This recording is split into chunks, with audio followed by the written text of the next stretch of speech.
یہ فتاوی رضویہ میں لکھا ہے، اس بیس پر جب کچھ لوگ میرے پاس آئے تھے کہ رجوع کر لو، تو میں نے کہا اعلی حضرت سے کیسے کرواؤ گے؟ امت کی 14 صدیوں میں ہزاروں امام ہیں، تمہیں انہیں گستاخ کہنا پڑے گا یا پھر قبر سے نکال کے توبہ کروانی پڑے گی؟ نہ تم توبہ کروا سکتے ہو اور نہ تم گستاخ کہہ سکتے ہو۔ اگر کوئی حل ہے تو میں رجوع کر لیتا ہوں، کیونکہ میرے بعد فوراً باری ان سب کی آئے گی۔ مخالف تو منہ کھول کے بیٹھے ہیں، میں نے آگے اپنا آپ تیروں کے لیے پیش کر رکھا ہے کہ مجھے مار لو، امام احمد رضا کو مت مارنا دی۔ میں نے کہا اس کا جواب دو، اور آج بھی قرض ہے لوگوں پر۔ یہ لوگ تو پوچھیں گے کہ اگر جلالی گستاخ ہے تو پھر یہ کہاں کا ادب ہے؟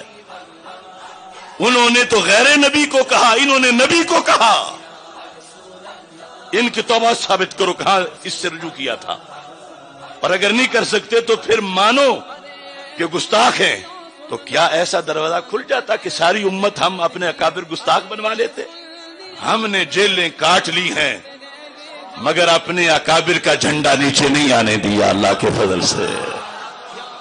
انہوں نے بخاری کو خطائی کہا، مسلم کو خطائی کہا، ابن ماجہ کو کہا، امام رازی کو کہا، امام سیوطی کو کہا۔ یہ سب کے حوالے اس میں لکھے ہوئے ہیں، صفحہ نمبر 84، 74 پر، 75 پر، 78 پر، 79 پر، کہ یہ لوگ چونکہ نبیوں کی خطا کو جائز سمجھتے ہیں لہذا یہ خطائی ہیں۔ حضرت صدیق اکبر رضی اللہ تعالیٰ عنہ، حضرت صدیق اکبر، حضرت فاروق اعظم، حضرت امام بخاری اور حضرت امام مسلم، ان سارے اماموں کے لیے وہ لفظ خطائی استعمال کرتے ہیں۔ کیوں؟ کہ انہوں نے نبیوں کی طرف لفظ خطا کی نسبت کی ہے۔ جو کل رافضی لکھ گئے اپنی کتابوں میں حضرت صدیق اکبر کے بارے میں، آج کچھ ان پڑھوں نے رافضیوں کی وہ بولی ہم حق پرستوں کے بارے میں بولنا شروع کی۔ ہم روافض کے دباؤ پہ آ کر آج کہیں کہ نہیں خطا جو ہے وہ نبوت سے نیچے بھی اللہ کے جو محفوظ بندے ہیں ان میں سے اگر کسی کو ہو تو توہین ہو جائے گی۔ ان کا عقیدہ ضرور ہے مگر وہ خود ذمہ دار ہیں، کیونکہ انہیں مجبوری نہیں، نہ قرآن کی نہ حدیث کی۔ ہمیں قرآن کی بھی مجبوری ہے، حدیث کی بھی مجبوری ہے۔ اور یہ حدیث ہے، کیا آپ حدیث آپ نہیں پڑھیں گے کہ روافض ناراض نہ ہو جائیں؟ ترجمہ نہیں کریں گے کہ روافض ناراض نہ ہو جائیں؟ اب ہم تو کھیر پکا کے دے رہے ہیں۔ یہ ساتھ حوالہ تقریر کے نظر آئے گا، علیحدہ سکین کر کے دے دیں گے تاکہ کم از کم یہاں سے ہی پڑھ لے اور اپنے عقیدے کو برباد نہ کریں۔ کیونکہ اگر لفظ کوئی اور رکھ کے حقیقت کسی میں کوئی اور مانی جائے تو حکم تو اس حقیقت پہ لگتا ہے، لفظ پہ نہیں لگتا۔ کہ جب قرآن میں "این یغفر لی خطیئتی" آیا ہے تو امام صاحب کیسے کہہ سکتے تھے کہ ان سے خطا کا صدور ہو ہی نہیں سکتا؟ لہذا امام صاحب نے عقیدہ لکھا، اور پھر اس کے بعد اگر ہم دیکھیں تو یہ صحیح بخاری شریف میں اگر قرآن پڑھتے پڑھاتے ہوئے، کنز الایمان پڑھتے پڑھاتے ہوئے خطا کی نسبت حضرت ابراہیم علیہ السلام کی طرف کر دی جائے تو توہین نہیں ہے، بالیقین نہیں ہے۔ تو پھر نبیوں سے نیچے کسی ذات کی طرف اگر لفظ خطا کی نسبت کو کوئی توہین کہتا ہے تو فکر رضا کو اس نے چھوڑا ہے یا ہم نے چھوڑا؟ اعلی حضرت کے ادب کو اب چیلنج کیا جانے لگا، اعلی حضرت کی تفسیر کو، اعلی حضرت کے ترجمے کو، اور اپنی کم علمی اور جہالت کی بنیاد پر۔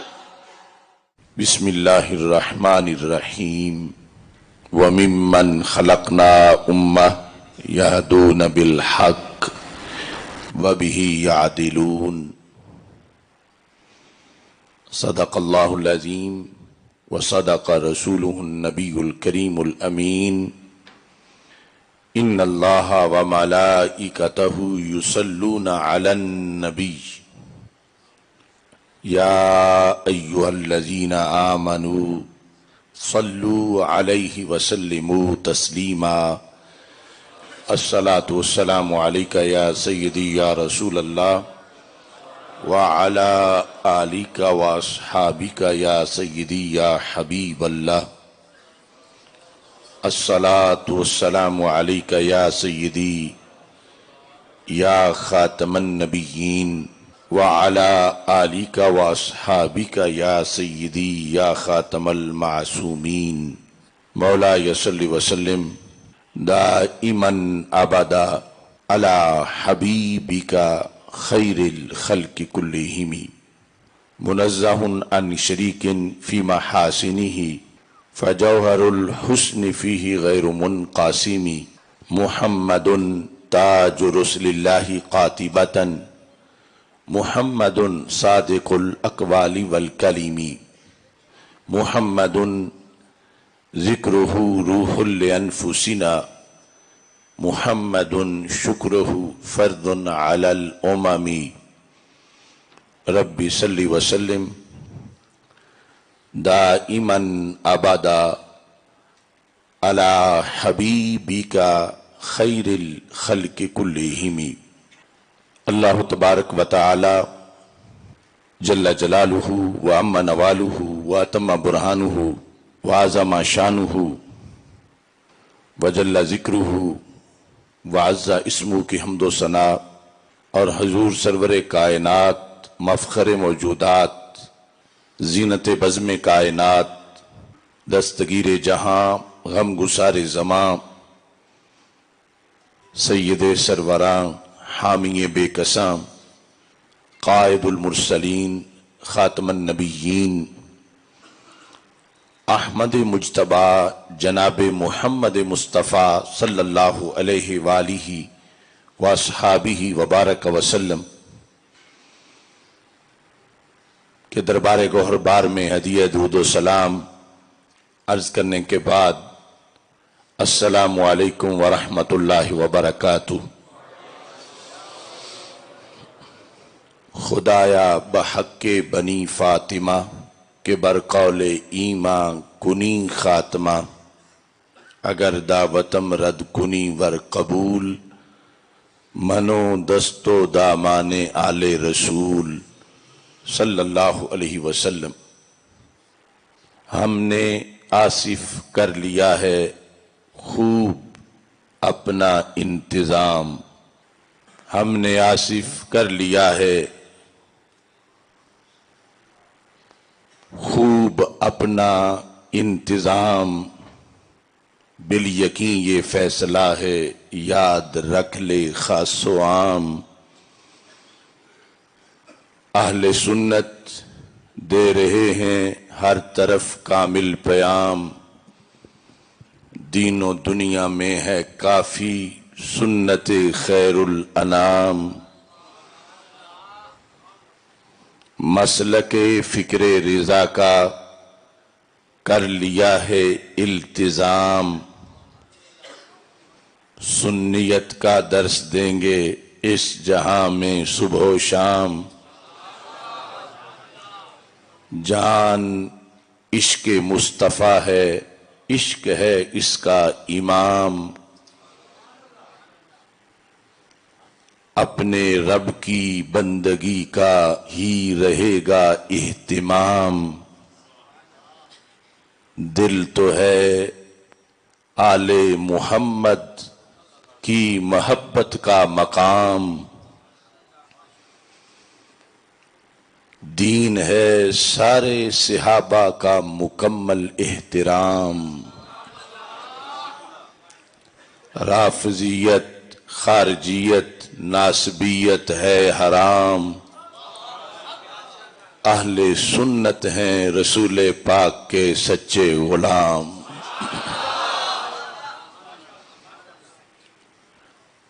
رب ذوالجلال کے فضل اور توفیق سے چیلیاں والا اسٹیشن کی سرزمین پر آج کی یہ محفل میلاد مصطفیٰ صلی اللہ علیہ وسلم فاضل محتشم حضرت صاحبزادہ سید محمد نقیب الحسن شاہ صاحب زیدہ شرفہ کی شادی خانہ آبادی کے سلسلہ میں ہدیہ تشکر کے طور پر حصول برکت کے لیے انعقاد پذیر ہے۔ اس کی صدارت دنیا اہل سنت کی وہ شخصیت فرما رہی ہیں جنہوں نے اپنی ساری زندگی قرآن و سنت کا درس دیتے ہوئے گزاری، خصوصاً مرکزی جامعہ محمدیہ نوریہ رضویہ بکی شریف میں شیخ الفقہ کی حیثیت سے اپنے فرائض سر انجام دینے والے عظیم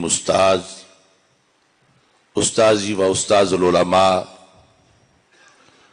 حضرت حافظ محمد کریم بخش جلالی صاحب زیدہ شرفہ، آپ بنفس نفیس رونق افروز ہیں۔ فاضل محتشم حضرت مولانا محمد اکرم جلالی صاحب، آرگنائزر جلالیہ علماء کونسل گوجرانوالا ڈویژن، مناظر اسلام حضرت مولانا محمد زمان جلالی صاحب، تحریک لبیک یا رسول اللہ صلی اللہ علیہ وسلم ضلع منڈی بہاؤالدین کے امیر چودھری محمد نصر اللہ وڑائچ صاحب، اور تحریک صراط مستقیم منڈی بہاؤالدین کے رہنما قاری محمد ارشد جلالی صاحب، کثیر تعداد میں اہل علم، اہل فضل، ارباب فکر و دانش، عاشقان رسول صلی اللہ علیہ وسلم اس اجتماع میں رونق افروز ہیں۔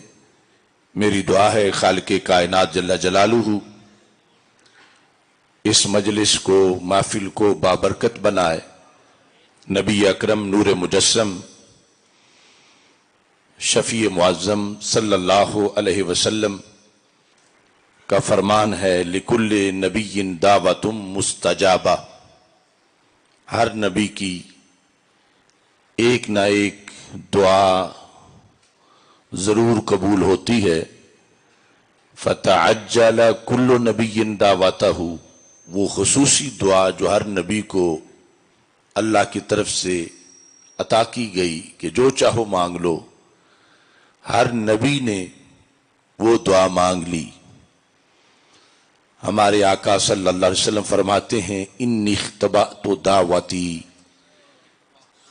میری اگرچہ روزانہ کئی دعائیں قبول ہوتی ہیں لیکن خصوصی دعا میں نے بچا کے رکھ لی ہے۔ لغوی معنی ہے میں نے چھپا لی ہے۔ کس مقصد کے لیے؟ شفاعۃ لامتی الی یوم القیامہ، کہ قیامت تک جتنی میری امت ہوگی ان سب کے لیے میں قیامت کے دن وہ دعا مانگوں گا اور اس دعا کے ذریعے سے اپنی امت کو جنت میں لے جاؤں گا۔ ہمارے آقا صلی اللہ علیہ وسلم نے ہمیشہ اپنی امت کو یاد رکھا، اور بالخصوص وہ وقت جہاں ماں بیٹے کو بھول جائے گی، بھائی بھائی کو بھول جائے گا، اس قیامت کے دن کے لیے بھی ہمارے آقا صلی اللہ علیہ وسلم نے اپنی امت کو خصوصی طور پر یاد رکھا اور نوازا۔ امت پر جو حقوق عائد ہوتے ہیں ان میں سے سر فہرست یہ ہے کہ ہر خوشی غمی کے موقع پر نبی اکرم نور مجسم شفیع معظم صلی اللہ علیہ وسلم کو کثرت سے یاد کیا جائے، اور اس کا بہترین طریقہ ہے کہ آپ پر کثرت سے درود و سلام پیش کیا جائے۔ ہم اہل سنت و جماعت اصحاب عدل ہیں۔ رب ذوالجلال کی توحید کے مسئلہ پر جہاں بہت سے لوگ اعتقادی ظلم کے مرتکب ہوئے، اہل سنت اللہ کے فضل سے ہمیشہ اپنے عقائد میں، عقیدہ توحید میں عدل پر قائم رہے۔ ایسے ہی عقیدہ رسالت صلی اللہ علیہ وسلم ہے۔ مختلف زمانوں میں، مختلف صدیوں میں کئی فرقوں نے طرح طرح کے اعتقادی ظلم کیے، لکھے عقیدہ رسالت کے لحاظ سے، مگر اللہ کا شکر ہے کہ اہل سنت و جماعت عقیدہ رسالت میں بھی ہمیشہ عدل پہ قائم رہے۔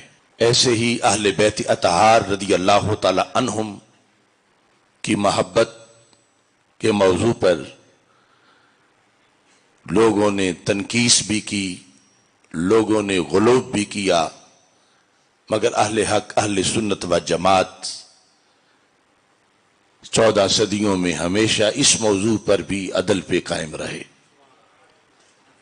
صحابہ کرام رضی اللہ تعالی عنہم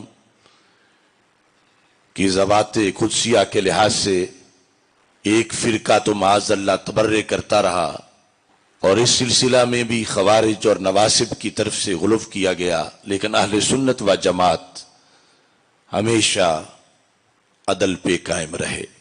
قیامت کے دن پہلا پیپر عقیدے کا ہے، جو یہ پاس کر لے گا پھر اس کی نماز کا حساب ہوگا، پھر روزے کا، حج زکوٰۃ کا، اور جو اس میں فیل ہو جائے گا وہ جہنم میں بھیج دیا جائے گا، اس کی نماز، روزہ، حج زکوٰۃ اسے فائدہ نہیں دے سکیں گے۔ عقیدے کا پیپر پاس کرنے کے لیے جو مسلک لازمی ہے اس مسلک کو مسلک اہل سنت و جماعت کہا جاتا ہے۔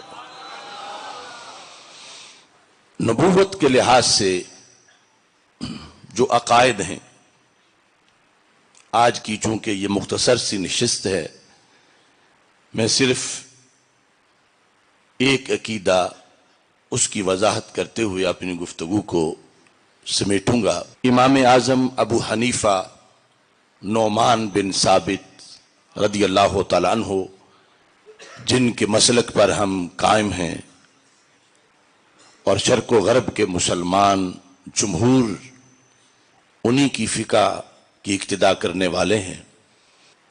آپ نے جو عمومی فقہ ہے اس کو فقہ اصغر کہا جاتا ہے، اور جو عقائد ہیں ان کو فقہ اکبر کہا جاتا ہے۔ تو امام اعظم ابو حنیفہ کی جو فقہ اکبر ہے، اس کے اندر انبیاء علیہم السلام کے بارے میں جو آپ نے عقیدہ لکھا کہ عوام بھی اس عقیدے پر رہیں، خواص بھی اس عقیدے پر رہیں، فقہ اکبر میں اس میں آپ یہ فرماتے ہیں والانبیاء صلوات اللہ علیہم اجمعین کلہم منزہون عن الصغائر والکبائر والکفر والفواحش، کہ تمام انبیاء کرام علیہم السلام، ہر نبی اتنی اونچی شان والے ہیں کہ وہ پاک ہیں صغیرہ گناہ سے بھی اور کبیرہ گناہ سے بھی، عن الصغائر والکبائر۔ تمام انبیاء کرام علیہم السلام صغائر سے بھی پاک ہیں، کبائر سے بھی پاک ہیں، والکفر، کفر سے بھی پاک ہیں، والفواحش، اور ہر قسم کی فحاشی کے کاموں سے بھی پاک ہیں۔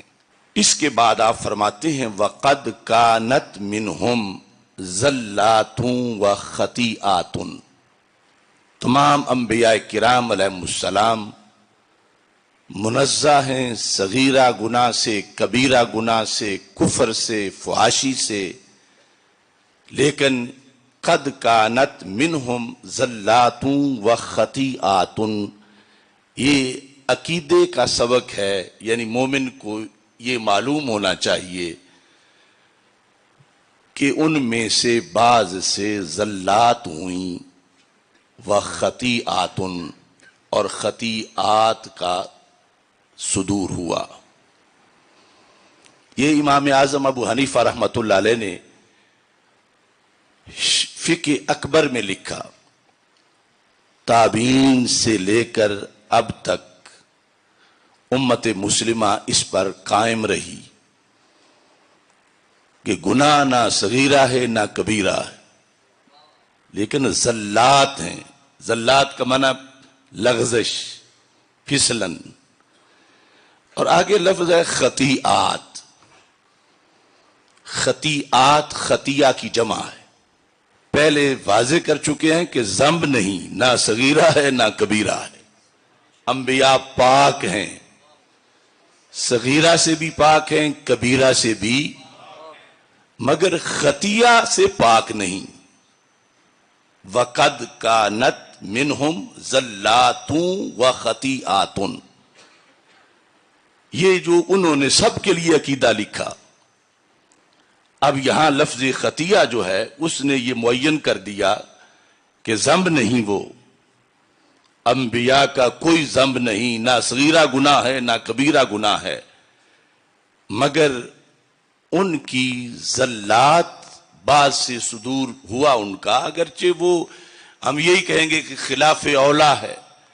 اور خطیات یہ کہ جس کو خطا اجتہادی کہتے ہیں، یہ امام اعظم ابو حنیفہ رحمۃ اللہ علیہ نے جو عقیدے میں لکھا، تو آج تک اس پر کسی نے امام اعظم ابو حنیفہ کی گرفت نہیں کی کہ وہ غلط لکھ گئے، یا یہ اہل سنت کا عقیدہ نہیں، یا اس وجہ سے وہ اہل سنت سے خارج ہو گئے، یا اس وجہ سے امام اعظم ابو حنیفہ معاذ اللہ گستاخ ہو گئے. یہ انہوں نے نبیوں کے لیے لکھا. اب نبیوں سے نیچے کسی کو اگر نبیوں کے برابر مانے تو پھر بھی کفر ہے، اور نبیوں سے بلند مانے تو پھر بھی کفر ہے. تو اس سے اہل سنت کا یہ عقیدہ امام اعظم ابو حنیفہ رحمۃ اللہ علیہ کے لحاظ سے ساری امت کا یہ واضح ہوا کہ لفظ خطیہ یا خطا کی نسبت اگر نبی کی طرف ہو جائے کسی کی زبان سے تو کفر بھی نہیں، توہین بھی نہیں، بلکہ یہ اعتقاد ہے اہل سنت کا. تو نبی سے نیچے، مقام نبوت سے نیچے اگر کسی ہستی کے بارے میں یہ لفظ خطا اگر منسوب ہو جائے کسی کی طرف سے، تو اسے اگر توہین کہیں تو پھر روافض والا عقیدہ ثابت ہوگا کہ جیسے ان کے نزدیک بھی غیر نبی نبی سے افضل ہے یا نبی کے برابر ہے، تو پھر نبی کے لیے تو خطا کا لفظ امام اعظم ابو حنیفہ لکھیں اور اس کو کوئی توہین نہ کہے اور اس کو کوئی بے ادبی نہ قرار دے، اور نبی کے نیچے جو ہستیاں ہیں ان میں سے کسی کے بارے میں کسی شرعی مسئلہ میں اگر لفظ خطا کی نسبت پر کوئی اسے توہین کہے تو مطلب یہ ہوگا کہ وہ توہین کہنے والا کسی غیر نبی کو نبی سے بھی افضل مانتا ہے، کیونکہ نبی کے لیے تو خطا 14 صدیوں میں یہ لفظ اور خطا بھی امام صاحب نے مطلقاً لکھا ہوا ہے. ہم اس کی تشریح خطا اجتہادی سے کر رہے ہیں اور مراد وہی چیز ہے، کیونکہ ذم تو نبیوں کا ہے ہی نہیں، گناہ ہے ہی نہیں، مگر خطا کا اس بات کیا کہ لوگوں کو پتا چلے کہ ذنب اور چیز ہے، خطا اور چیز ہے. اور خطا کی نسبت علی الاطلاق بھی نبیوں کی طرف امام صاحب نے کی ہوئی ہے. اور اگر نبیوں سے نیچے اہل بیت اطہار رضی اللہ تعالیٰ عنہ یا صحابہ کرام رضی اللہ تعالیٰ عنہ میں سے کسی ہستی کی طرف شرعی مسئلہ بیان کرتے ہوئے کسی زید نے خطا کی نسبت کی اور عمر نے کہا یہ توہین ہوئی، تو اگر اس نے توہین کا قول کیا تو ماننا پڑے گا کہ عمر عقیدے میں رافضی ہو چکا ہے. چونکہ روافض کے نزدیک جو ہے یہ ہے کہ غیر نبی کو نبی کے برابر بھی کہہ لو یا افضل بھی مان لو تو ان کے نزدیک کوئی حرج نہیں، مگر اہل سنت کا اتفاقی عقیدہ ہے کہ غیر نبی کو نبی سے افضل ماننا بھی کفر ہے اور نبی کے برابر ماننا بھی کفر ہے. اب یہ جو امام صاحب نے لکھا، آخر امام صاحب بھی معصوم نہیں، امام صاحب بھی نبی نہیں، تو امام صاحب کے لکھنے میں بھی خطا ہو سکتی ہے. امام صاحب نے کیوں لکھا، اس کی کیا دلیل ہے؟ تو جب دلیل اس کی قرآن میں ہو، دلیل اس کی سنت میں ہو، تو پھر ماننا پڑے گا کہ امام صاحب نے برحق لکھا۔ قرآن مجید برہان رشید میں ہم جب اردو میں ترجمہ دیکھتے ہیں تو شرق و غرب میں، عرب و عجم میں کنز الایمان پہ آ کے بات ختم ہو جاتی ہے کہ فلاں نے فلاں جگہ بیت بھی کر دی، اشرف علی تھانوی نے، فلاں نے، یہ نے، وہ نے، ترجمے دیکھتے گئے، لیکن کنز الایمان پر آ کر پتا چلا کہ ادب ہی ادب ہے۔ تو ترجمہ کرتے وقت مجدد دین و ملت اعلی حضرت امام احمد رضا خان فاضل بریلوی رحمت اللہ علیہ نے ترجمے میں بھی جہاں عربی میں نسبت تھی ظلم کی، ظلمنا، مگر اعلی حضرت نے اردو میں ترجمہ کرتے وقت رب کے کسی پیغمبر صلی اللہ علیہ وسلم کی طرف ظلم کی نسبت نہیں کی۔ ادب کے پیش نظر کہ اردو ماحول میں سمجھانے کے لیے معصیت کی نسبت نہیں ہونے دی۔ غوا تھا تو وہاں بھی اپنے انداز میں لفظ چن کے لے آئے۔ سوچنا یہ ہے کہ جب قرآن میں اللہ کے عظیم پیغمبر کی طرف صلی اللہ علیہ وسلم کی طرف خطا کی نسبت ہوئی، قرآن میں خطا کی نسبت ان کی ذات کی طرف ہوئی، تو اعلی حضرت نے وہاں خطا کا ترجمہ کیا کیا؟ اپنے طرف سے وہ تو نبی خود کہہ رہے ہیں، ان کا کہنا اور ہے، پھر کوئی کہے گا وہ تو قرآن میں آیا ہے، وہ تو اور ہے۔ تو ہم کہتے ہیں جس نے قرآن میں آئے ہوئے خطا کا ترجمہ کیا، اور ترجمہ کرنے والے بھی وہ امام کہ جنہوں نے لفظ ظلم کی نسبت نہ کی، لفظ ذنب کی نسبت نہ کی، لفظ گناہ کی نسبت نہ کی، کہ نبیوں کی شان بڑی بلند ہے، ان کے مرتبے کے پیش نظر ہم یہ نہیں کہیں گے کہ انہوں نے گناہ کیا، ہم نہیں کہیں گے انہوں نے ظلم کیا، ہم نہیں کہیں گے کہ یہ گمراہ ہوئے، معاذ اللہ۔ سارے لفظ جو ہیں وہاں پر امت کی ترجمانی کرتے ہوئے اعلی حضرت رحمت اللہ علیہ کا ترجمہ سارے ترجموں سے پہلے نمبر پہ نظر آیا۔ تو آخر قرآن میں قیامت تک کے مسئلوں کا حل ہے، تو 15ویں صدی کے اس لفظ خطا کے مسئلے کا بھی تو حل تھا اور حل ہے۔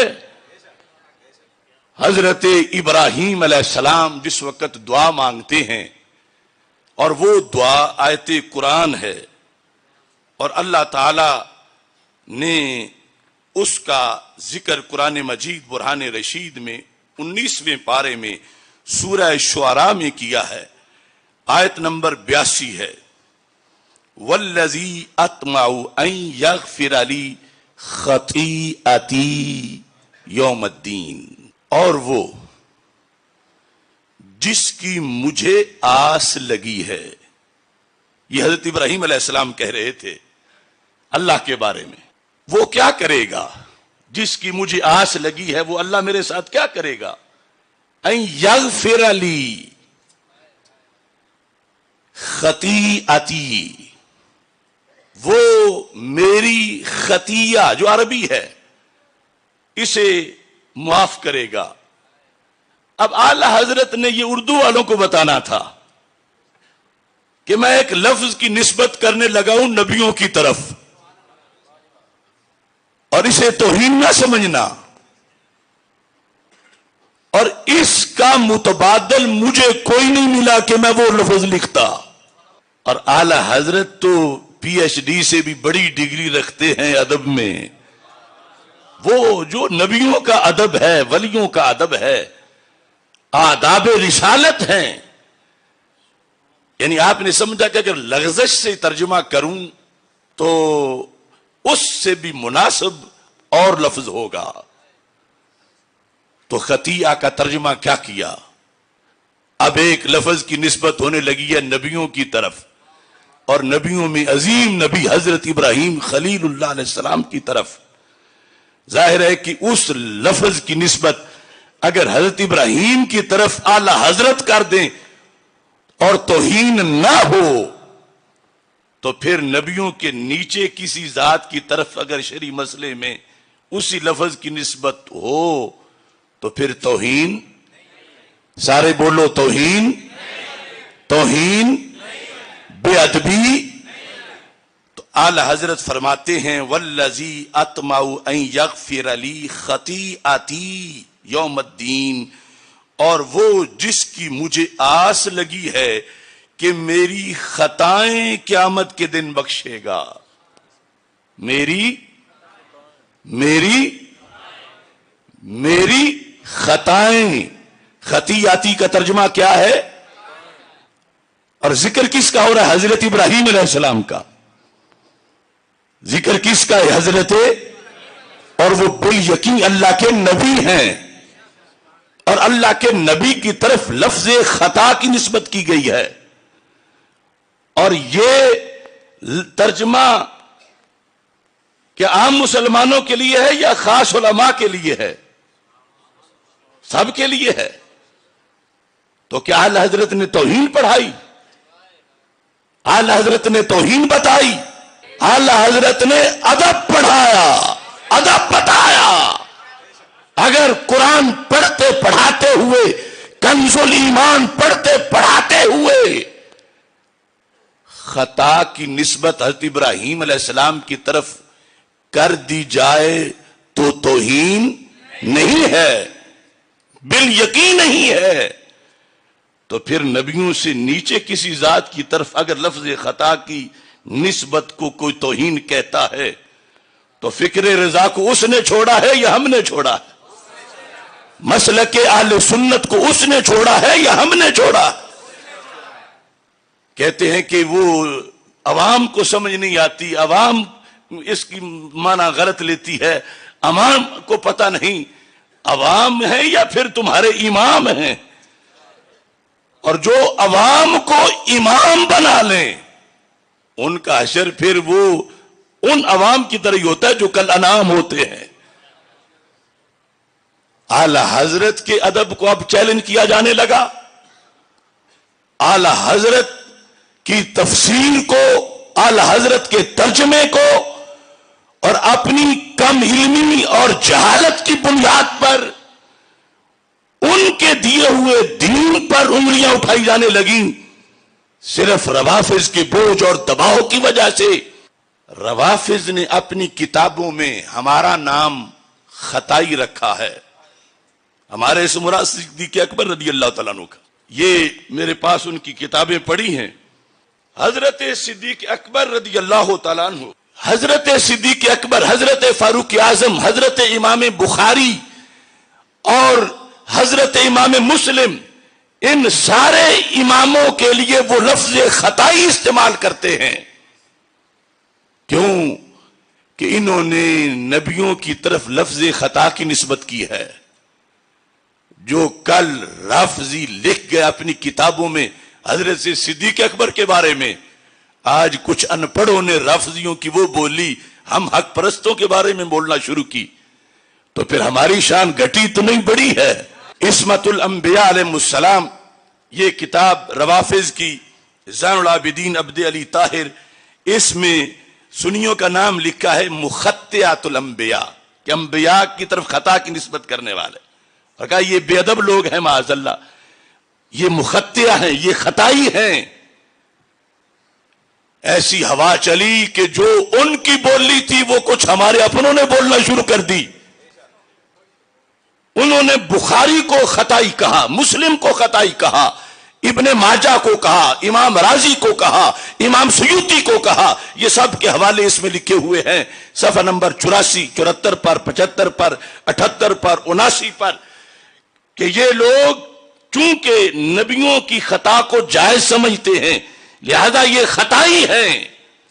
تو جس بیس پہ کل کے روافظ نے اہل سنت کے اماموں کو کوسا، آج ان پڑھوں کو یہ سمجھنا آئی کہ ہم ان کی بولی بول رہے ہیں. انہوں نے تو بولنی تھی. وہ جب حضرت صدیق اکبر کے خلاف بولتے ہیں، میں اور تم، ہم کس کھیت کی مولی ہے کہ ہمارے خلاف نہیں بولیں گے؟ اور ہمیں یہ پسند بھی نہیں کہ انہیں تو گالی دیں، ہمیں نہ دیں. لیکن سوچنا ان کو چاہیے کہ جو اپنا مسلک چھوڑ کے غیروں کی ہڈیاں چوستے پھر رہے ہیں کہ اپنے مسلک پہ قائم رہو. اب امام اعظم ابو حنیفہ کو روافظ خطائی کہتے ہیں، کہ انہوں نے کہا کہ انبیاء علیہ السلام کی نسبت کی طرف خطایا کی نسبت ہو سکتی ہے. اب امام صاحب کو مجبوری قرآن کی ہے کہ قرآن میں ہے ان یغفر لی خطیئتی. امام صاحب کو مجبوری حدیث کی، ابھی میں وہ پڑھوں گا. اور وہ جو ہیں روافض، انہیں نہ قرآن کی مجبوری ہے، انہیں نہ حدیث کی مجبوری ہے. ہمارے امام کو بھی مجبوری ہے، ہمیں بھی مجبوری ہے.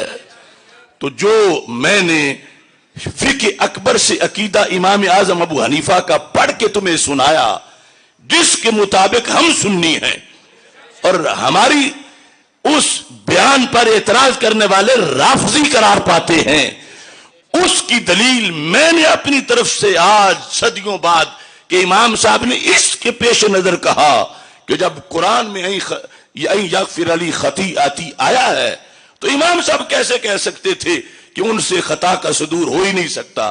لہذا امام صاحب نے عقیدہ لکھا، اور پھر اس کے بعد اگر ہم دیکھیں تو یہ صحیح بخاری شریف میں وہی چیز موجود ہے. یہ عمدۃ القاری شرح بخاری، یہاں صحیح بخاری کی حدیث میں پڑھ کے سناتا ہوں جس میں قیامت کے دن کا تذکرہ ہے. قیامت کے دن رسول پاک صلی اللہ علیہ وسلم کی یہ حدیث بار بار بخاری میں آئی ہے، بار بار مسلم میں آئی ہے، اور اس کے علاوہ ہزاروں کتابوں میں موجود ہے کہ میدان معاشر میں جب سب معاشر کی گرمی میں تنگ آ چکے ہوں گے تو کہیں گے کہ کوئی سفارشی تلاش کرو، ہمیں کم از کم یہاں سے تو آگے پیچھے کیا جائے، آگے جو حساب ہونا ہے جدھر جانا ہے وہ تو بات کی بات ہے. تو ہمارے آقا صلی اللہ علیہ وسلم سے حضرت انس رضی اللہ تعالیٰ عنہ روایت کرتے ہیں کہ سارے اکٹھے ہو کے جائیں گے حضرت آدم علیہ السلام کے پاس. فیأتون آدم، میں مختصر کر رہا ہوں، فیقولون انت آدم ابو الناس، آپ آدم علیہ السلام ہو، ساری انسانیت کے ابا جی ہو. خلقک اللہ بیدہ، رب نے تجھے اپنے ہاتھ سے پیدا کیا. واسکنک جنتہ، اور رب نے آپ کو جنت میں رکھا. واسجد لک ملائکتہ، اور وہ شان دی کہ اپنے فرشتوں سے سجدہ تمہارے لیے کرایا. بڑی قدر ہے رب کے دربار میں آپ کی. آج ہم پھنسے ہوئے ہیں. وعلمک اسماء کل شے، ہر شے کا نام رب نے آپ کو پڑھایا. تو آج ہم یہ چاہتے ہیں کہ آپ ہماری سفارش کرو اللہ کے پاس. حتی یریحنا من مکاننا ھذا، یہ اس جگہ کروڑوں لوگ، اربوں لوگ ہیں اور گرمی بڑی ہے، یہاں سے ہمیں کہیں آگے پیچھے بھیجا جائے، ہماری سفارش کرو. فیقول لست ہناکم، یہ میں نہیں کر سکتا کام. کیوں؟ وَيَذْكُرُ خَطِيئَتَهُ، وہ اپنی خطیہ کا ذکر کریں گے. یہ بخاری ہے، یہ مسلم ہے. پتہ نہیں وہ کس طرح لوگ بخاری پڑھاتے ہیں. اگر بخاری پڑھی پڑھائی ہو تو پھر تو پتہ ہونا چاہیے کہ مقام نبوت میں لفظ خطا کا ذکر آتا ہے. یہ نہیں ہمیں کوئی شوق ہے کہ ہم بار بار اس کو بیان کریں، مگر جو حقیقت ہے وہ تو علم میں ہونا چاہیے. فَيَذْكُرُ خَطِيئَتَهُ، حضرت آدم علیہ السلام اپنی خطیئہ کا ذکر کریں گے. وہی اجتہادی خطا دانا کھانے والی کہ میں تو نہیں آج بولوں گا اللہ کے دربار میں، اس کا جلال بڑا ہے. فَيَذْكُرُ خَطِيئَتَهُ. اب اس کا ترجمہ اعلی حضرت سے پوچھو تو جنہوں نے قرآن میں خطیہ کا خطا کیا ہے یہاں بھی وہ یہی کریں گے. ابھی میں حدیث سے پڑھ کے دکھا دیتا ہوں، حدیث کا ترجمہ فتاوی رضویہ شریف سے. فَيَذْكُرُ خَطِيئَتَهُ، اور کہیں گے ائتوا نوحا، تم نوح علیہ السلام کے پاس چلے جاؤ. سارے لوگ جب نوح علیہ السلام کے پاس جائیں گے، ان سے جا کر اپنی درخواست ان کے سامنے رکھیں گے. فَيَقُولُ لَسْتُ هُنَاكُمْ وَيَذْكُرُ خَطِيئَتَهُ، وہ کہیں گے نہیں میں بھی نہیں.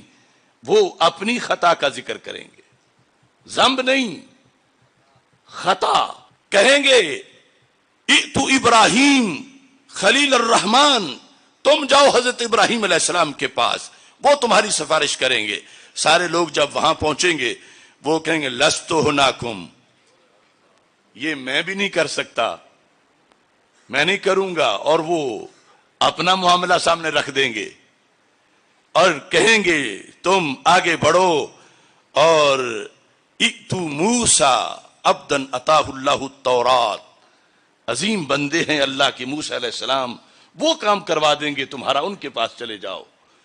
سارے جب وہاں پہنچیں گے تو وہ کہیں گے انی لست ہناکم ویذکر لہم خطیئتہ لیکن ایتوا عیسیٰ علیہ السلام۔ خلاصہ یہ ہے عیسیٰ علیہ السلام کہیں گے ایتوا محمد صلی اللہ علیہ وسلم، اور سرکار پہلے ہی تیار بیٹھے ہوں گے، اور نبی اکرم نور مجسم شفیع معظم صلی اللہ علیہ وسلم کا انداز یہ ہے، گناہگاروں کا روز محشر شفیع خیر الانام ہوگا، دلہن شفاعت بنے گی، دولہا نبی علیہ السلام ہوگا۔ ادھر وہ گرتوں کو تھام لیں گے، ادھر پیاسوں کو جام دیں گے، صراط و میزان حوض کوثر یہی وہ عالی مقام ہوگا۔ انا لہا کہہ کے آسیوں کو لیں گے آغوش مرحمت میں، عزیز اکلوتا جیسے ماں کو نبی کو اپنا غلام ہوگا۔ دوسرے کہہ رہے ہیں لست ہناکم، اور آپ فرمائیں گے انا لہا، میں تو بیٹھے ہی اس کام کے لیے ہوں، میں کرتا ہوں سفارش۔ اور پھر آگے سفارش کا ذکر ہے، اور یہ کہ 3 مرتبہ تشریف لے جائیں گے، چلو میں کروڑوں کو بٹھا کے جہنم سے جنت پہنچا دیں گے۔ پوری حدیث کا مضمون بڑا طویل ہے، لیکن میں نے امام اعظم ابو حنیفہ کا جو عقیدہ آپ کے سامنے پڑھا فقہ اکبر سے، پہلے اس کی دلیل قرآن سے پیش کی، اور اب دلیل بخاری سے پیش کر رہا ہوں۔ اللہ تعالیٰ کے کتنے عظیم انبیاء علیہ السلام کا یہاں تذکرہ ہے، اور یہ سرکار کی حدیث ہے، سرکار نے ان کی کوئی توہین نہیں کی معاذ اللہ، کہ نبیوں کی طرف خطا کی نسبت کر کے سرکار نے ان کو کوئی مقام پست کیا ہو یا کوئی توہین کی ہو، یا جو کہے کہ توہین کی وہ اپنا ایمان کیسے بچا۔ تو یہ بخاری ہے، اسے ہم چھوڑ نہیں سکتے حدیث کی وجہ سے، حدیث سرکار کی ہے۔ ہم روافظ کے دباؤ پہ آ کر آج کہیں کہ نہیں خطا جو ہے وہ نبوت سے نیچے بھی اللہ کے جو محفوظ بندے ہیں ان میں سے اگر کسی کو ہو تو توہین ہو جائے گی، ان کا عقیدہ ضرور ہے، مگر وہ خود ذمہ دار ہیں، کیونکہ انہیں مجبوری نہیں، نہ قرآن کی نہ حدیث کی۔ ہمیں قرآن کی بھی مجبوری ہے، حدیث کی بھی مجبوری ہے۔ فَيَذْكُرُ خَطِيئَتَهُ خَطِيئَتَهُ، اس بیس پہ روافظ نے کہا بخاری خطائی ہے۔ انہیں تو حیا نہیں کسی کی کہ یہ حدیث کیوں ذکر کی، وہ کہتے ہیں گھڑ کے ذکر کی۔ وہ کہہ لیں، لیکن میں اور تو نہیں کہہ سکتے کہ گھڑ کے ذکر کی۔ انہوں نے جانا ہے جہنم میں، ہم نے اسی بخاری کے ہاتھ پہ جانا ہے جنت میں۔ قرآن میں خطیہ کا ذکر آیا اور حدیث میں ذکر آیا، تو پتہ چلا اب معنی پر اگر کوئی جھگڑا کرتا ہے تو خطا کا اور معنی کوئی کیا کرے گا۔ میں نے اعلی حضرت سے کروا دیا، اپنے گھر میں کنز الایمان سے دیکھ لو 19ویں پارے میں خطائیں کا لفظ، اور حدیث کا دیکھنا ہے تو پھر فتاوی رضویہ شریف میں حدیث کے تراجم جو جہاں موجود ہیں، یہ 30ویں جلد فتاوی رضویہ شریف کی ہے، یہاں 186 صفحے پر حدیث کا ذکر ہے، لما اقترف آدم الخطیئۃ، وہی جس کا ذکر بخاری میں ہے کہ میں نہیں سفارش کروں گا کہ میری یہ خطیہ ہے، یذکر خطیئتہ، وہ حدیث لما اقترف آدم الخطیئۃ، اقترف کا مطلب ہے ارتکاب کیا۔ اب خطیہ کا معنی کیا کریں؟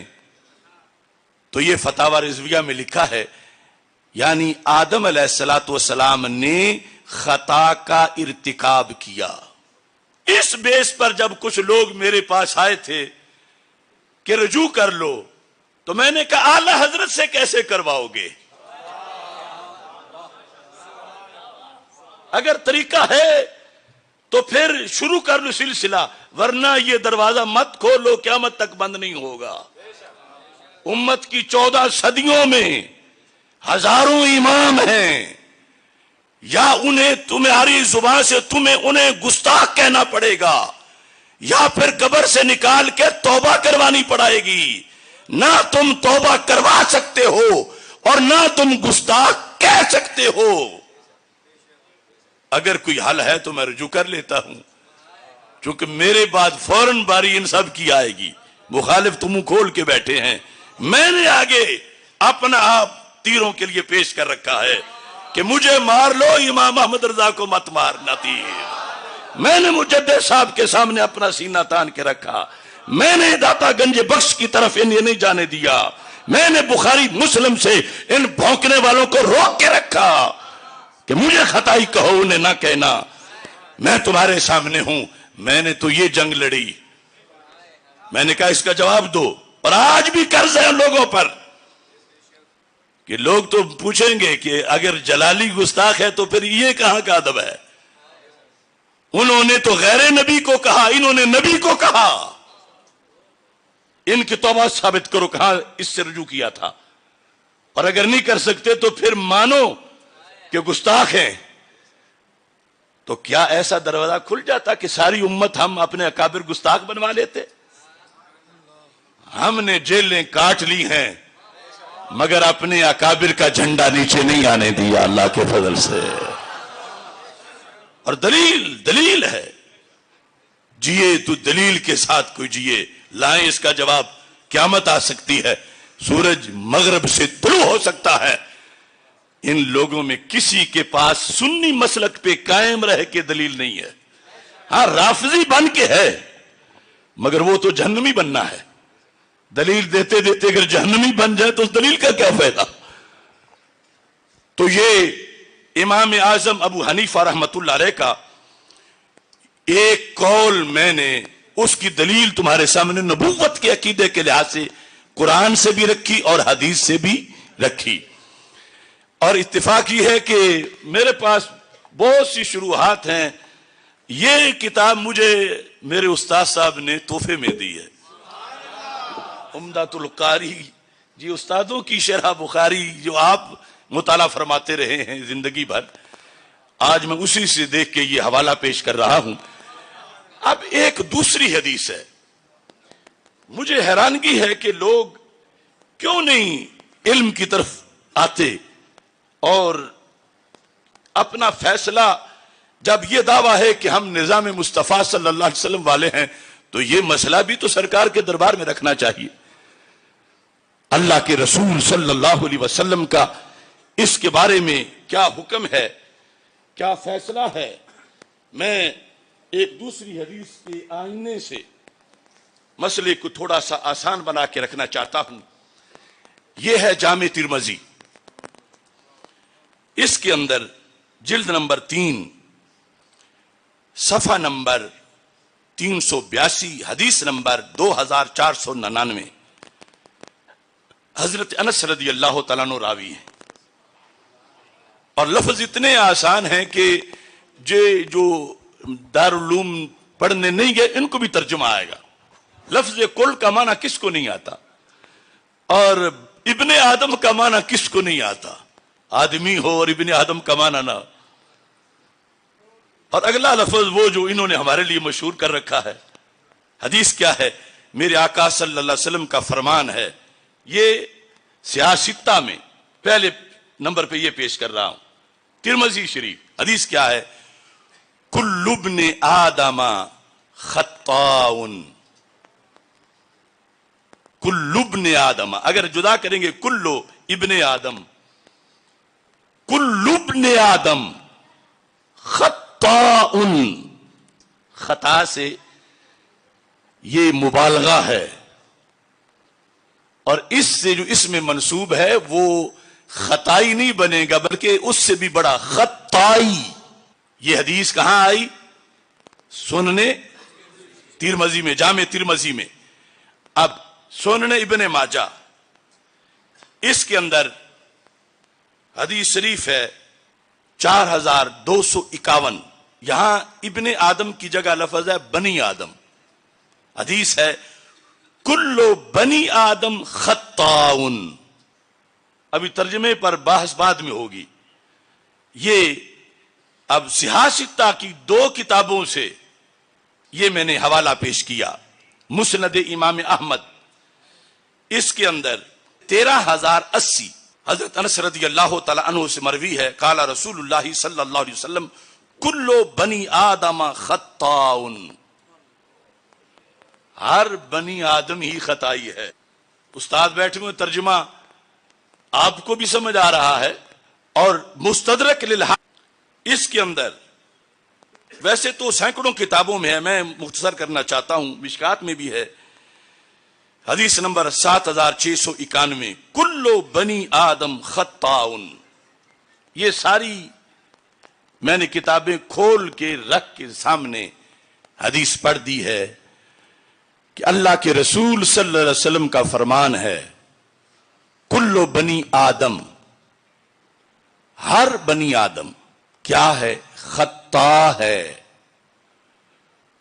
ہر بنی آدم. اور اس میں جب اس میں منصوب بنائیں گے ہوگا خطائی ہے. اب جو لوگ روافض کی تو بات چھوڑو، وہ تو اس لسٹ میں ہی نہیں کہ جنہیں کوئی جنت کا سبق دیا جائے ان کے تالے لگے ہوئے ہیں. یہ جو نیا ٹولہ بن رہا ہے ان کی محبت میں، اگر تمہیں کوئی تانا دے، او آدمی، او آدم کے بیٹے، او بندے دے پترا، آدمی، تو تم کہو گے کہ تو نہیں آدمی، تو کسی اور نسل کا ہے. جب حدیث کہتی ہے کہ جو بھی ابن آدم ہے وہ خطائی ہے، تو جو ہمیں خطائی کہتے ہیں خود کس نسل کے؟ ہمیں تو ہمارے نبی علیہ السلام نے فرما دیا، چونکہ ہم ابن آدم ہیں. ہم ابن آدم ہیں اور ہم خطائی ہیں، چونکہ جو بھی ابن آدم ہے وہ خطائی ہے. یہ حدیث ترمذی میں آئی ہے اور میں نے پڑھ کے سنائی ہے. اسے سمجھنے میں بھلائی ہے، جو نہیں سمجھیں گے ان کی رسوائی ہے. اگر پنجابی میں کہوں جیڑا بھی بندے دا پتر ہے وہ خطائی ہے، تو سن آ کے یہ خطائی نے خود کی دسنا چاہتے نے، کیونکہ بندے دا پتر تے خطائی ہے. سرکار فرما رہے ہیں کلو بنی آدم یا کلو ابن آدم. کم از کم یہ جس نام پہ درس بنا کے بیٹھے ہیں یہ لوگ، کوئی شرع تو دور متن ہی پڑھ لیا کریں یہ، اور کم از کم چاچی نے تانا دینے کا بھی آ جائے. تانا یہ دے رہے ہیں کہ یہ لوگ جو ہیں یہ خطائی ہے، یہ خطائی ہے. سرکار فرماتے ہیں جو بھی نسل آدم میں ہے وہ خطائی ہے. پھر ان کی گالی کہاں گئی؟ کیونکہ یہ جب یہ ایسا کہہ رہے ہیں تو یہ تصور دیتے ہم ایسے نہیں ہیں، تو پھر بندے دے پتر ہی نہیں ہے. چونکہ بندے دا پتر ہے وہ تے خطائی ہے. قیامت تک مجھے جواب دیں یہ لونڈے.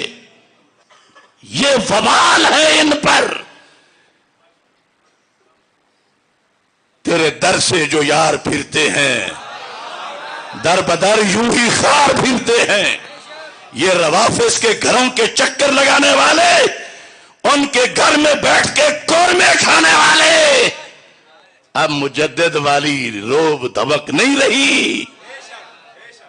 دیکھا مینار پاکستان کے جلسے پہ ایک رات پہلے جو روافظ نے کانفرنس کی، سنی ہے نا تم نے؟ سنی ہے نا؟ وہ عام چل رہی ہے. وہ کہہ رہے تھے یہ جلالی جو ہے اس کے پیر کے بیٹے تو ہمارے گھر آئے کہ ہم نے اس کو جلالیت سے نکال دیا ہے. تو میں نے کہا جو جعلی جلالیت ہے وہ تمہارے گھر آنے والوں کی ہے، اور جو جلال الدین شاہ والی جلالیت ہے وہ مینار پاکستان پہ تمہارے سینے پہ چڑھ کے بیٹھے ہیں.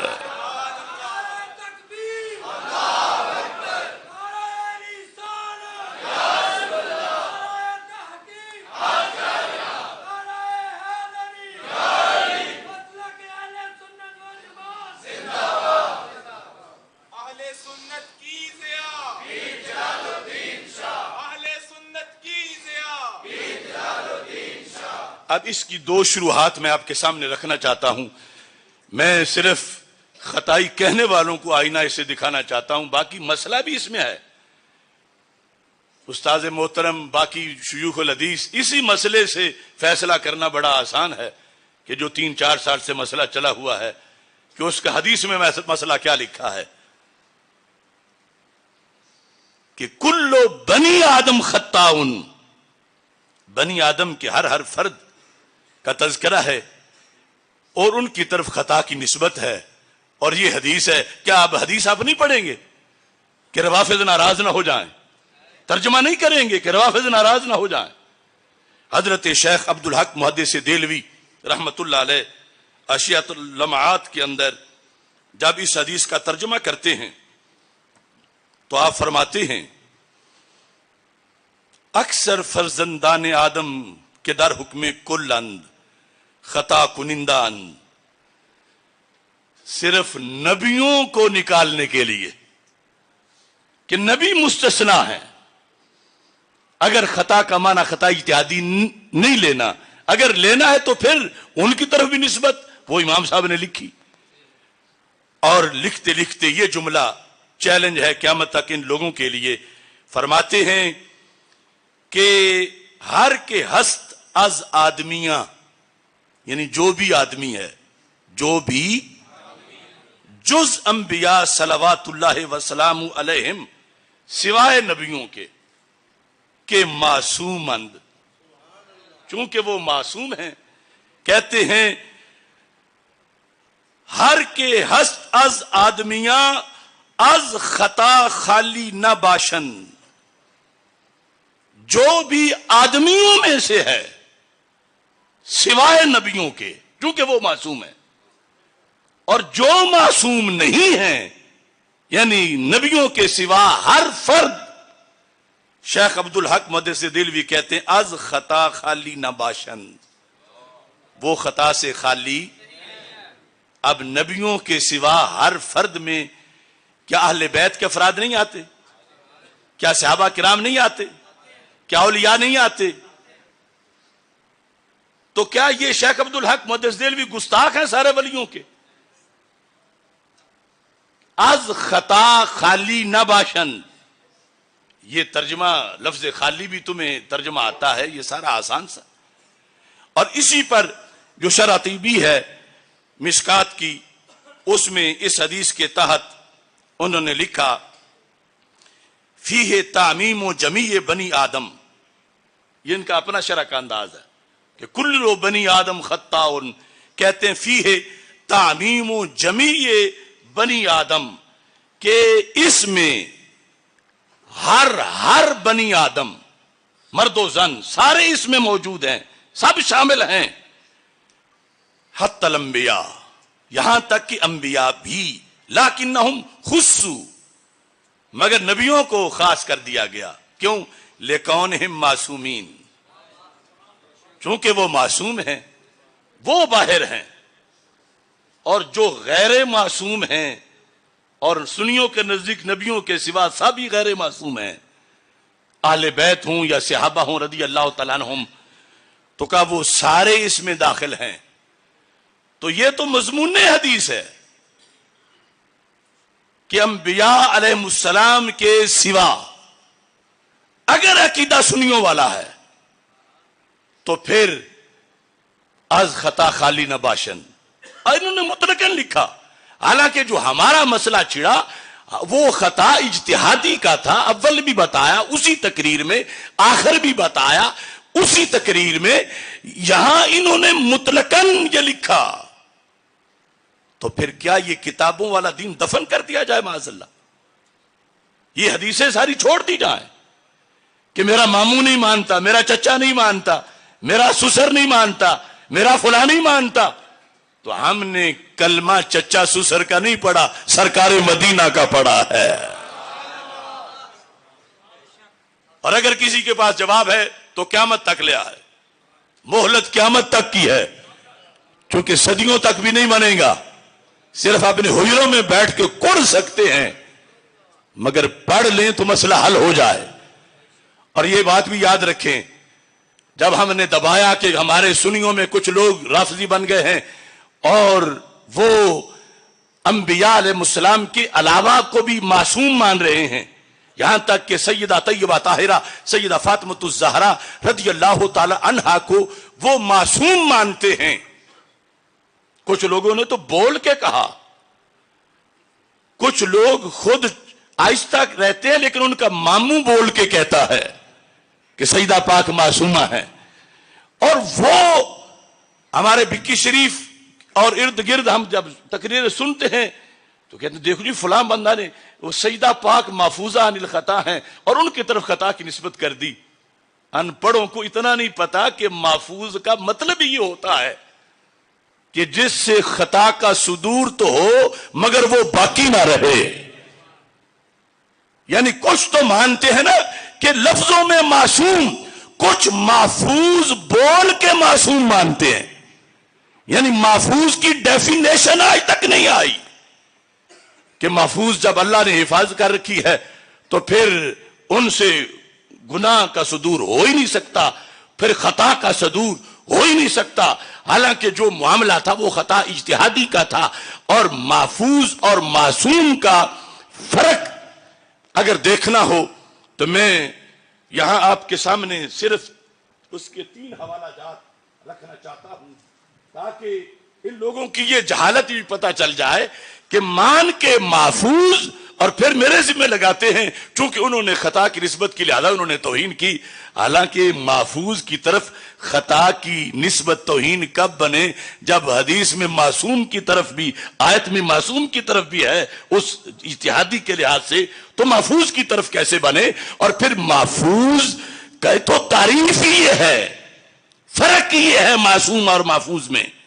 اب دیکھو المعتمد فی المعتقد جو طور پشتی کی یہ تصنیف ہے، فضل اللہ طور پشتی، انہوں نے یہ واضح طور پر اس میں لکھا، چونکہ ان لوگوں نے خود تو مطالعہ کرنا نہیں، میں آسانی کے لیے صفحہ بھی دکھا رہا ہوں اور اس کا مطلب بھی بتا دیتا ہوں. صفحہ نمبر ہے 72. ولی محفوظ باشد از گناہ. یہی عقیدہ نا سنیوں کا. ولی کیا ہوتا ہے؟ گناہ سے کیا ہوتا ہے؟ اور نبی کیا ہوتے ہیں؟ معصوم. و فرق میان محفوظ و معصوم آست. محفوظ اور معصوم میں فرق کیا ہے؟ کہ معصوم را ارتکاب گناہ نبوت، معصوم را ارتکاب گناہ، کہ معصوم سے گناہ کا ارتکاب ہی، اما محفوظ را ارتکاب گناہ بود. یہاں لفظ خطا بھی نہیں، لفظ گناہ ہے. بات کس کی ہے؟ محفوظ کی. محفوظ را ارتکاب گناہ بود بر سبیل ندرت. یہ نہیں کہ وہ روز گناہ کیے ہوئے ہوں، نادر. نادر نادر. اب 1000 دن میں سے 1 دن بھی نادر ہی ہے، 5 دن بھی نادر ہی ہے. اچھا جی، محفوظ را ارتکاب گناہ بود بر سبیل ندرت ولیکن او را بداں گناہ اسرار نہ باشد. گناہ کا ارتکاب تو ان سے ہو جاتا ہے مگر اس پہ اصرار نہیں ہوتا. یہ تعریف ہے محفوظ کی، جو یہ کرتے پھرتے ہیں کسی سنی کتاب میں نہیں. یہ بزریہ محفوظ لوگوں کو معصوم پکوانے کی تقریریں کرتے ہیں بکی شریف کے سجادہ نشین، اور مجھے تانے دیتے کہ انہوں نے توہین کی. کہیں کتاب لائیں کوئی ایک کہ جس میں جو یہ محفوظ کی تعریف کرتے ہیں وہ لکھی ہو. ہمارے ائمہ نے یہ تعریف لکھی ہے، اور یہاں تو لفظ گناہ ہے، اس کی بات ہی نہیں. تو خطا تو نیچے ہے بہت. ابھی ہم نے کتنا فرق بیان کیا کہ محفوظ سے گناہ کا بھی نادر طور پر صدور ہو سکتا ہے، مگر ہم جیسے جو ہیں وہ کیا ہیں، بار بار کرتے رہتے ہیں. اور جو محفوظ ہیں، ولی ہیں، وہ کیا کرتے ہیں، لیکن اورا بدا گناہ اسرار نہ باشد ثم یتوبون من قریب، بہت جلد توبہ کر لیتے ہیں. گناہ تو ہو جاتا ہے مگر بہت جلد توبہ کر لیتے ہیں. یہ ایک حوالہ اس پر، یہ ہے تحفۃ المرید. شاید پہلی مرتبہ زیارت کریں کچھ لوگ، کچھ سے مراد وہ جو چھپ کے سن رہے ہیں ان کی بات کر رہا ہوں. تحفۃ المرید، تحفۃ المرید شیخ ابراہیم بن محمد بن احمد شافی بیچوری، شرح جوہرات التوحید. اس تحفۃ المرید کے اندر بھی اس مسئلے کی بات کی اور فرق بتایا گیا. اس فرق کے لحاظ سے انہوں نے کہا کہ معصوم وہ ہو کہ جو اللہ اس کی حفاظت اس طرح کی کرتا ہے، اس کی بھی حفاظت اللہ کر رہا ہے مگر وہ حفاظت اور طرح کی ہے، محفوظ کی حفاظت اور طرح کی ہے. وہ ہمارے ایک پیر صاحب تھے بڑے گدی کے، جب وہ میرے خلاف اعلامیہ لکھ رہے تھے 3 سال پہلے تو وہ کہنے لگے بھلا جب مانتے ہو کہ اللہ حفاظت کر رہا ہے تو پھر گناہ کا صدور کیسے ہو سکتا ہے؟ اللہ جب حفاظت کر رہا ہے، یعنی یہ ان ان پڑھوں نے محفوظ کوئی معصوم بنایا ہوا ہے. تو معصوم کی یہ تعریف ہے کہ حفظ اللہ للمکلف من الذنب مستحالت وقوعہ، کہ وہاں ذنب کا پایا جانا ہی محال ہے. معصوم وہ ہے، اس کی ایسی حفاظت ہے کہ وہاں ذنب کا پایا جانا ہی، اور جو محفوظ ہے حفاظت اس کی بھی ہے مگر وہاں ذنب پایا جاتا ہے اور وہ پھر فوراً توبہ کر لیتے. اور جو بات ہے وہ تو ہے ہی ذنب سے بھی نیچے چیز کی، اور وہ خطا ہے، اور انہوں نے اس کو توہین بنایا ہوا ہے، جبکہ ان کی طرف جو قانون ہے اس کے مطابق ذنب کی نسبت بھی محفوظ کی طرف کر دی جائے تو پھر بھی توہین نہیں بنتی ان ائمہ کے اصول کے. اور پھر یہاں پر ایک اور حوالہ اس آپ کے سامنے رکھنا چاہتا ہوں. اسی موضوع ائمہ نے جو لکھا المنح القدسیہ علی الحکم العطائی، یہ بھی تصوف کی کتاب. الزام ہم پہ ہے کہ ہم نے تصوف کو بھی پڑھا. یہ تصوف کی کتاب ہے اور اس کے اندر یہ لفظ لکھے ہوئے ہیں 82 صفحے پر، الفرق بین المحفوظ والمعصوم. اب ہم تو کھیر پکا کے دے رہے ہیں، یہ ساتھ حوالہ تقریر کے نظر آئے گا، علیحدہ سکین کر کے دے دیں گے تاکہ کم از کم یہاں سے ہی پڑھ لیں اور اپنے عقیدے کو برباد نہ کریں. کیونکہ اگر لفظ کوئی اور رکھ کے حقیقت کسی میں کوئی اور مانی جائے تو حکم تو اس حقیقت پہ لگتا ہے، لفظ پہ نہیں لگتا. اب نبی والا سارا درجہ کو کسی میں مانے اور کہ میں اس کو نبی نہیں کہتا، ویسے سارے اختیار وہی ہیں اس کو، تو لازم آئے گا کہ اس نے غیر نبی کو نبی مانا ہوا ہے. اب غیر معصوم کو یہ معصوم مانے ہوئے ہیں اور کہتے ہیں ہم ان کو محفوظ مانتے ہیں. تو فرق پڑھو، فرق کیا ہے؟ الفرق بین المحفوظ والمعصوم ان المعصوم لا یلم بذنب البتہ، کہ معصوم ہستی گناہ کا یقینی قطعی طور پر ارتکاب کر ہی نہیں سکتی. المام بالذنب لا یلم بذنب البتہ، قطعی طور پر ان سے ذنب کا صدور نہیں ہوتا. کس سے؟ معصوم سے. کس سے؟ کم از کم آپ تو یاد کر لیں کس سے ذنب کا ارتکاب قطعی طور پر نہیں ہوتا. اور آخری معصوم ہے حضرت محمد مصطفیٰ صلی اللہ علیہ وسلم. آپ کے بعد انسانوں میں کوئی معصوم نہیں ہے. اچھا، ان المعصوم والفرق ان المعصوم لا یلم بذنب البتہ، اور والمحفوظ قد تحصل له زلات،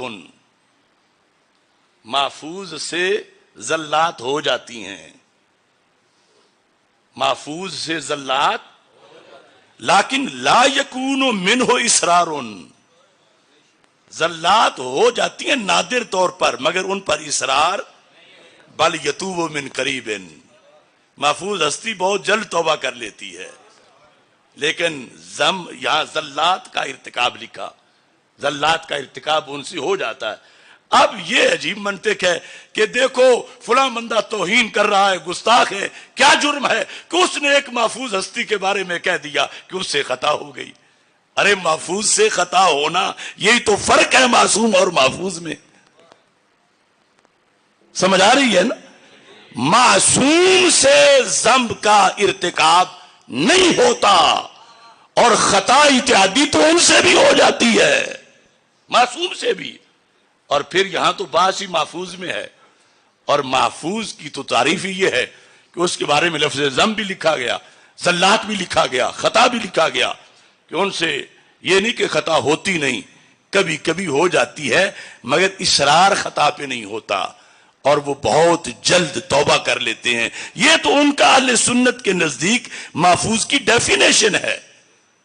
اب یہ جو مذہب ہے اہل سنت کا، یہ بیان کرنا، یہ توہین کہاں ہے؟ یہ تو مذہب ہے۔ اس قدر جہالت نے آ کر آستانوں اور بعض مدارس اور بعض آستانوں، ہر آستانے کی بات نہیں کرتا، آستانے ہی تو ہماری قوت ہے، ہمیں ملا ہی سب کچھ آستانوں سے ہے۔ لیکن یہ صورتحال میں نے آپ کے سامنے صرف چند حوالے رکھے ہیں، کسی کو گالی نہیں دی۔ ہمارے میزبان سادات کرام ہیں اور ان کی شادی کا موقع ہے، لیکن پتہ چلا کہ انہیں کوئی بندہ آ کے تنگ کرتا رہا ہے کہ وہ آئیں تو یہ تو ہمارا ان سے یہ اختلاف ہے، تو میں نے کھول کے بیان کر دیا۔ اب اگر پنجابی میں کہتے ہیں ٹکر ساگ چاندہ ہے تو جواب دے دیں۔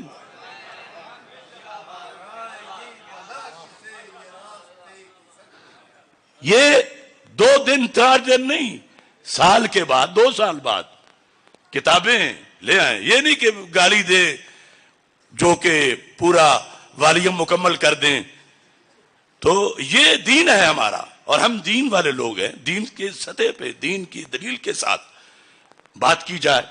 اور مسلک اب دیکھو، معصومیت کا جو مسئلہ ہے وہ معتمد میں لکھا ہے کہ اس کی آزمائشیں دنیا میں کم نہیں، بہت صدیوں میں اس کی ہلاکتیں پھیلی ہوئی ہیں۔ غیر معصوم کو معصوم مانا ہوا ہے، اور اس طرح ختم نبوت کا انکار کر رہے ہیں۔ قادیانیوں نے ایک مانا تھا کہ سرکار کے بعد بھی دین میں کمی کر سکتا ہے، وحی آتی ہے اس پہ، اور کچھ لوگوں نے 12 مانے ہوئے ہیں، اور اختیار ان کا پورا سرکار والا مانا ہوا ہے۔ ہمارے نزدیک میرے نبی علیہ السلام کے وصال کے بعد ایک بھی حدیث نبوی اب نہیں آ سکتی، وحی نہیں آ سکتی۔ کیوں نہیں آ سکتی؟ کہ آپ آخری معصوم ہیں۔ لہذا یہ کوئی آسان بات نہیں، اس لیے ہم سارے طوفانوں کے مقابلے میں ڈٹ گئے ہیں کہ کل قیامت کے دن پوچھا جائے گا بیٹھے تھے تم، ورنہ ہمیں ساری دنیا کے دورے اور کیا اب پابندیاں مجھ پر تو کیا میری تصویر پر بھی ہیں، نہ امریکہ میں گھس سکتی ہے نہ برطانیہ میں جا سکتی ہے۔ جس کی تصویر پر اتنے پیرے ہوں خود کتنے ہوں گے؟ صرف اسی لیے کہ ہم نے اس مسلک پہ کمپرومائز نہیں کیا۔ اور اسی پر آج اپنی بات ختم کر رہا ہوں۔ اللہ تعالیٰ اس موقع کو مزید بابرکت بنائے۔ قبلہ سید نقیب الحسن شاہ صاحب رب ذوالجلال ان کی صلاحیتوں کے اندر مزید برکتیں عطا فرمائے۔ میں یہ سارے اداروں میں جو امریکہ تک ہے، میرے خلاف چونکہ وہاں بھی کتابیں لکھی گئیں، میرا انکار بہت مشہور ہے، اور میں یہ سمجھتا ہوں یہ گوندل گھر میں پیدا ہونے کی وجہ سے نہیں، یہ کربلا کے سیدوں کے ہاتھ پہ مرید ہونے کی وجہ سے حسینی انکار ہے۔ اس انکار کی بنیاد پر میں یہ کہتا ہوں، اگر ہم عشق کی وادی کے 9 وارد مکی ہوتے، مرض بڑھنے سے پہلے ہی دوا تبدیل کر لیتے، نصاب عاشقی میں یہ روا ہوتا تو پھر ہم بھی گھٹن کے خوف سے آب و ہوا تبدیل کر لیتے۔ امریکہ برطانیہ والے کہتے ہیں پاکستان میں رہ کے زندہ کیسے ہو، اور ہم تجھے بلا نہیں سکتے، پھر ہم دعائیں دے سکتے ہیں۔ تو میں کہتا ہوں دعاؤں پر ہی بہت شکریہ۔ نصاب عاشقی میں یہ روا ہوتا تو پھر ہم بھی گھٹن کے خوف سے آب و ہوا تبدیل کر لیتے، اگر مسلک میں تبدیلی روا ہوتی دباؤ میں تو شاید ہم بھی کچھ فکر رضا تبدیل کر لیتے. خطائے اجتہادی میں اگر بوئے گناہ ہوتی، تھوڑی سی سمیل بھی ہوتی گناہ کی اس لفظ میں، خطائے اجتہادی میں اگر بوئے گناہ ہوتی تو ہم فی الفور ہی لفظ خطا تبدیل کر لیتے. اگر موقف بدلتا فضل حق کا کالے پانی میں تو ہم بھی سختیوں میں راستہ تبدیل کر لیتے. اب ان سے کہتا ہوں اگر جا بیٹھنا تھا تم نے اب غیروں کی مجلس میں تو پہلے ہی اکابر کا پتہ تبدیل کر لیتے. اور یہ جو انکار ہے امام حسین رضی اللہ تعالی عنہ نے حسینیوں کو سکھایا، اور میں کہہ رہا ہوں کر رہے ہیں جو تجاوز جو انصاف سے، کر رہے ہیں بغاوت جو اسلاف سے، اہل سنت کے مسلک سے اوصاف سے. ایسے پیران کو، ایسے انسان کو میں نہیں مانتا، میں نہیں مانتا.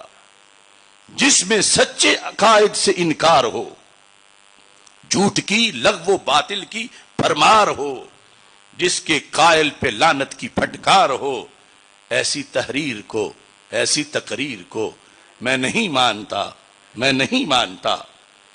کس لیے میں ڈروں جھوٹے افکار سے، کس لیے میں رکوں حق کے اظہار سے. میں حسینی ہوں کہہ دو یہ اغیار سے، گونگے کردار کو، دورے معیار کو میں نہیں مانتا، میں نہیں مانتا. جو ہے لا تکتمو کو بلائے ہوئے، لا تکتمو شہادہ، قرآن کہتا ہے گواہی مت چھپاؤ. ہمارے بہت سے حضرات ہیں وہ کہتے ہیں سچے ہو مگر ہم نے نہیں بولنا تمہارے حق میں. جو ہے لا تکتمو کو بھلائے ہوئے، جو ہے اپنی گواہی چھپائے ہوئے، جو کتابوں میں ہے وہ دبائے ہوئے، ایسے حضرات کو، ان کے خطبات کو میں نہیں مانتا، میں نہیں مانتا.